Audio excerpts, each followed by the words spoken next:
Hello, Mr. Shrum is back with another lesson.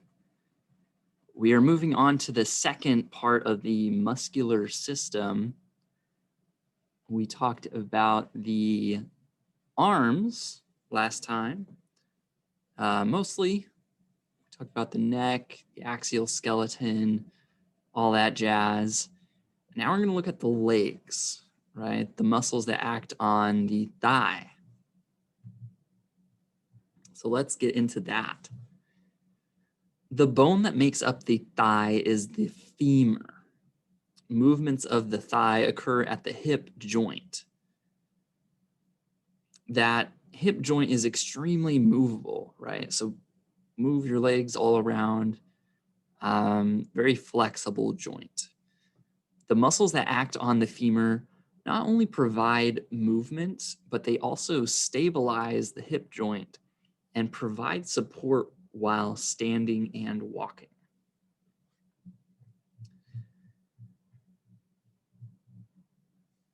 The posterior and lateral buttock muscles. We have the famous Gluteus Maximus, the Gluteus Medius, the Gluteus Minimus, piriformis, the tensor fasciae latae, and the medial or adductor muscles, the grasslands and the adductor longus. Now this Gluteus Maximus is your backside. It mostly comprises of your backside. It extends and rotates the thigh laterally at the hip joint, and it forms most of your buttocks. The origin point is the iliac crest, the sacrum, the coccyx, and the lumbar aponeurosis. And then the insertion point is the gluteal tuberosity of the femur and the iliotibial tract. The iliotibial tract, or the IT band for short, is the longest tendon in your body. It extends along the lateral side of your thigh. So you see this band right there.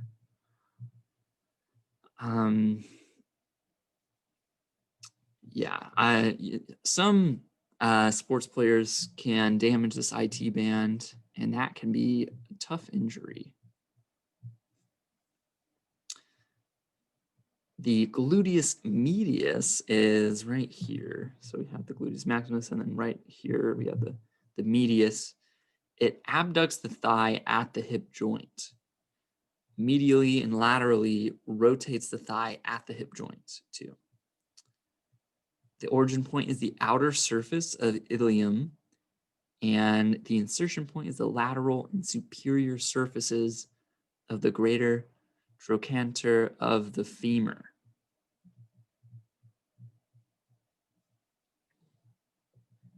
The gluteus minimus medially rotates and abducts the thigh at the hip joint. The origin point is the outer surface of ilium. The insertion point is the anterior surface of greater trochanter of femur.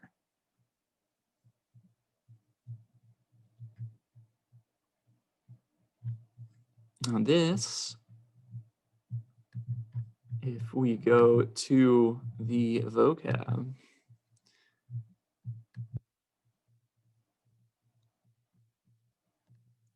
actually the second section of the vocab, we have the piriformis.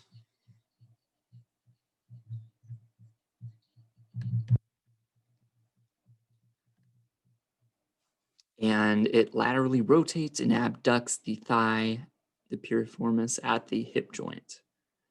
And its origin point is the anterior surface of lateral sacrum. And the insertion point is the greater trochanter of the femur. Then we have the tensor.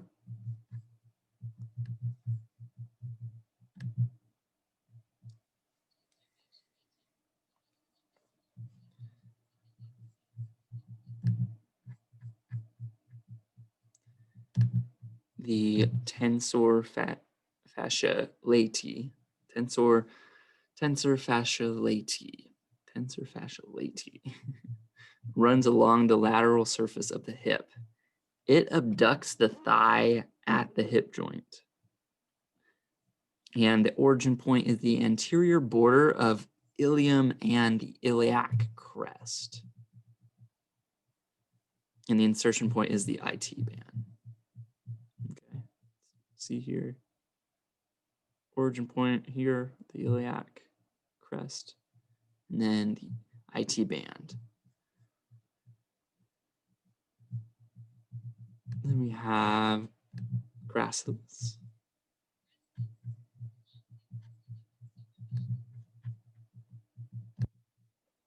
It adducts the thigh at the hip joint. It also flexes and rotates the lower leg at the knee joint. The gracilis is a long, thin muscle that runs superficially along the medial thigh. The origin is the inferior edge of symphysis pubis.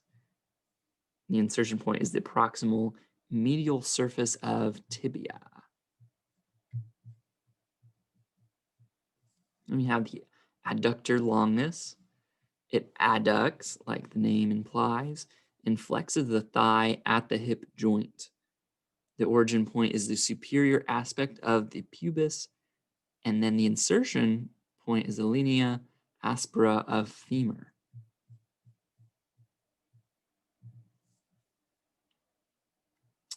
Movement of the thigh at the hip joint include abduction, adduction, lateral rotation, medial rotation, extension, and flexion.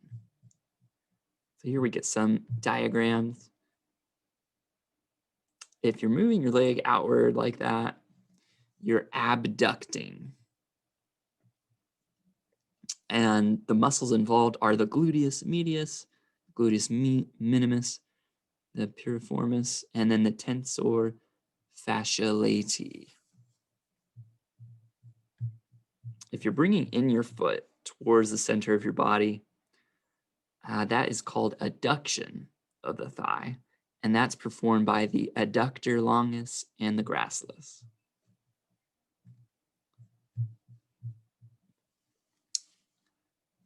We also have rotation. So lateral rotation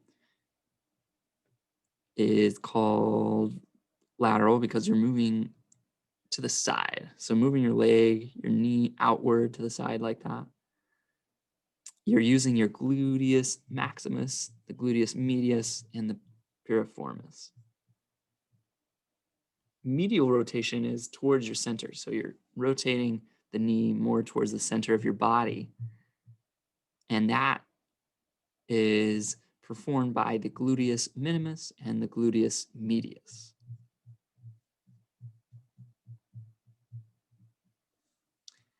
Extension of the thigh is performed by the gluteus maximus and then your hamstrings. The hamstrings are a group of muscles on the back side of the thigh, and we'll go into that one in the next lesson. But they're involved here too. And then there's the flexion of the thigh.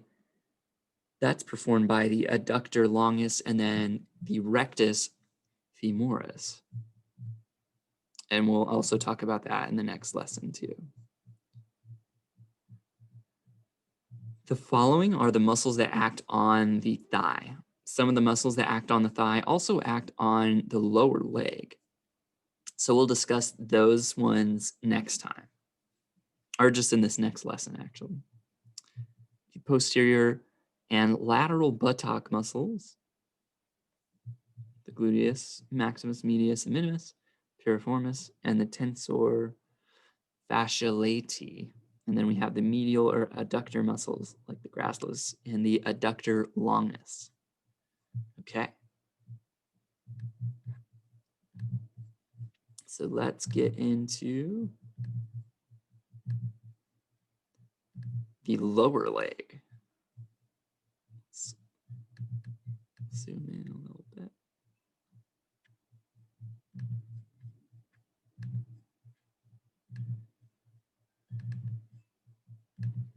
Okay.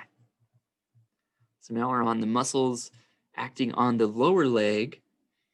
And the lower leg is like your forearm, where there's two bones. Okay. So we have the femur in the upper leg, and then the lower leg is made up of the tibia and the fibula. Movements of the lower leg occur at your knee joint. The muscles that act on the lower leg are found on the anterior and posterior sides of the thigh. The anterior side, we have the grasslands, the sartorius, and the quadriceps femoris. And then on the back of your lower leg, we have the posterior parts, the biceps, femoris, the semitendinosus, and the semimembranosus. We talked about the grasslands last time too. It flexes and rotates the lower leg at the knee joint. And it also adducts the thigh at the hip joint too. Its origin point is the inferior edge of the symphysis pubis, and then the insertion point is the proximal medial surface of the tibia. The sartorius flexes the lower leg and thigh.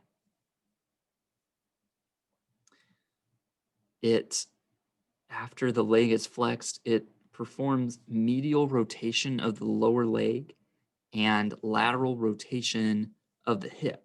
So it's the muscle you use to cross your leg.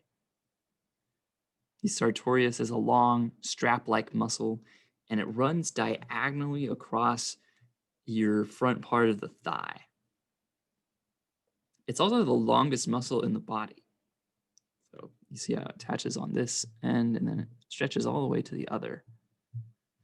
The origin point is the anterior superior spine of the ilium, and then the insertion point is the medial surface of the tibia.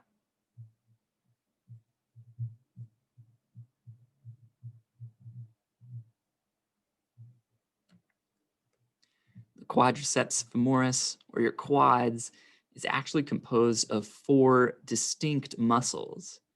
These muscles have separate origins, but they are all inserted at the same site. So the insertion is the quadriceps femoris tendon that runs over the patella and becomes the patellar ligament. The patellar ligament attaches the quadriceps femoris tendon to the tibial tuberosity of the tibia. So you see how they start in different places, but they all wind up in this same region.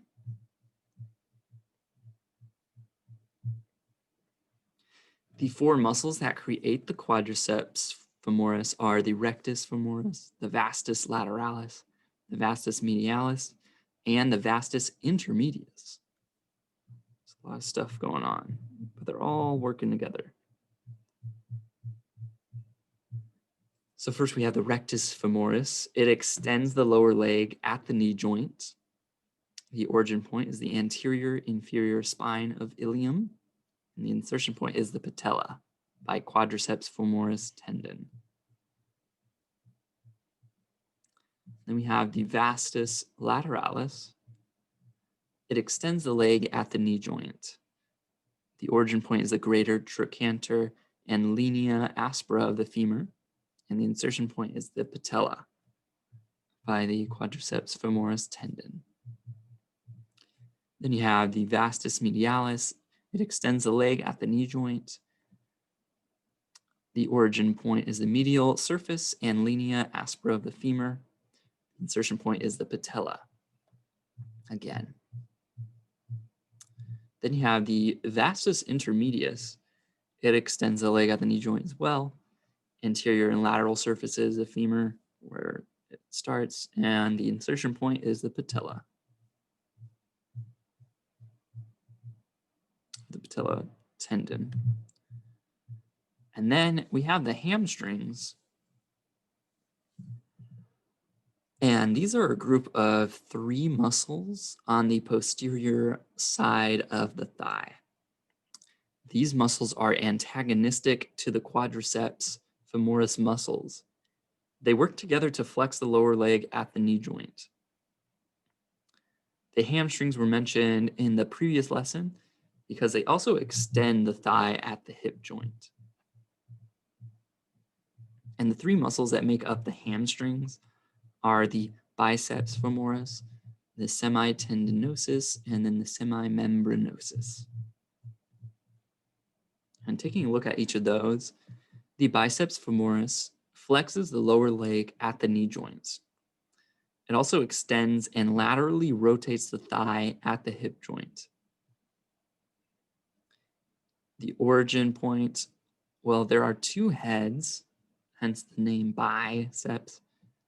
The first head originates at the ischial tuberosity of the pelvis, while the second head originates at the linea aspera of the femur.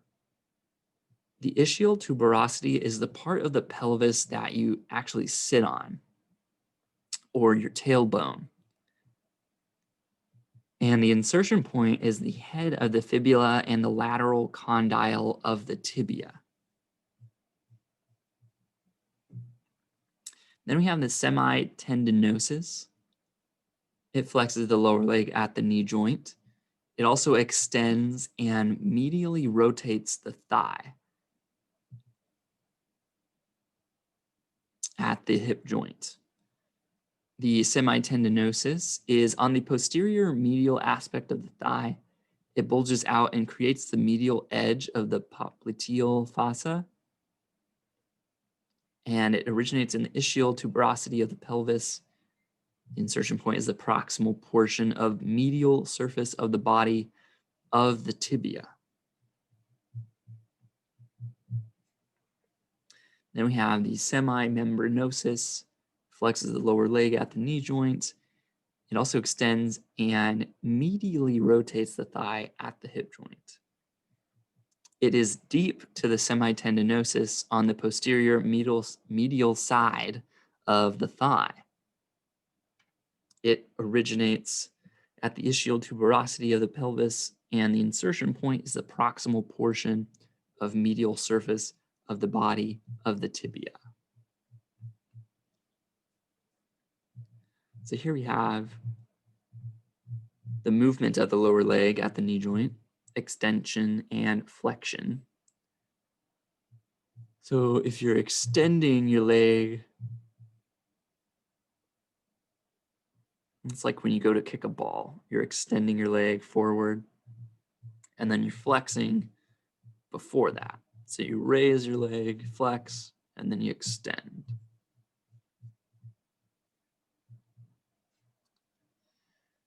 Yeah, so extension of the lower leg at the knee joint. It's an action used to kick a soccer ball. It's performed by these muscles. And then we have the flexion of the lower leg. And that's when you draw your legs up towards your buttocks. And those are using your hamstring muscle. So extension, think of the quadricep muscles. Flexion, think of the hamstring muscles. Some of the muscles that act on the lower leg also act on the thigh at the hip joint. So these motions, lateral rotation, medial rotation, and then hip flexion. The lateral rotation of the thigh is performed by these muscles. The medial rotation, so you're rotating towards the center of your body. You're using these muscles as well.